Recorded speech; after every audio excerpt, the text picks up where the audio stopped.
My Lords, I rise briefly this group of amendments having been very powerfully and effectively introduced by the Noble Lord Shipley and the Noble Lady Baroness Blower, just to note that I've attached my name to amendments 41, 55, 50 and 95.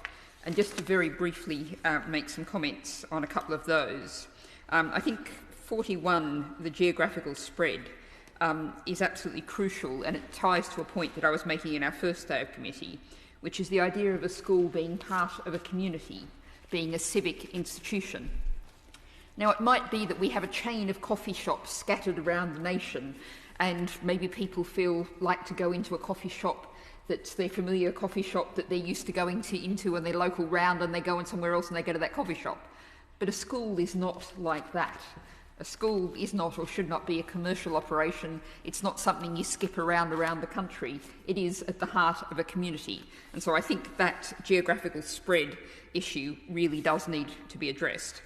In terms of Amendment 50, the Noble Lady Baroness Blower has set out what is clearly an unarguable argument.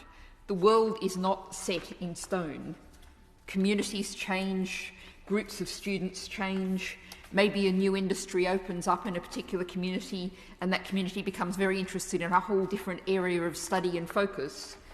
But it was signed up with an academy that had an entirely different focus and ethos and approach. The idea that all of this could be set in aspic permanently really doesn't make any sense.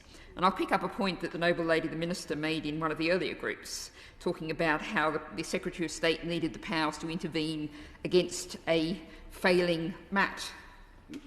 But a MAT might be working really well for some of its members, but utterly failing to meet the needs of others. And the idea that they're all going to work perfectly in perpetuity, I think, really doesn't add up. In terms of Amendment 55, I feel like I probably should make, since this is the first time I've spoken in a relevant debate, a declaration of interest, if you like, of Green Party policy, that we do not believe that any religious institution should be running state-funded schools. And that's, as a statement of principle, is where I'm coming from. But I think the Noble Lady Baroness Blower made the very important point that people, communities, families have to be consulted before they find them self-forced into something that may be very much not what they want for themselves and their children.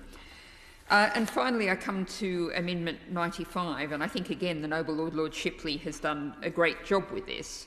But we are talking about transparency. If you have this lump of money, but where is that money being directed?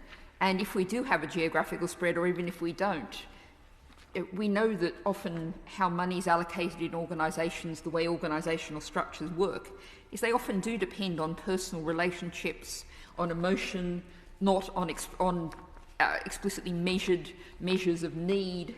And so it is really important that people can actually see where the money, if it's given to one MAT, how it's being spread around the members of that MAT.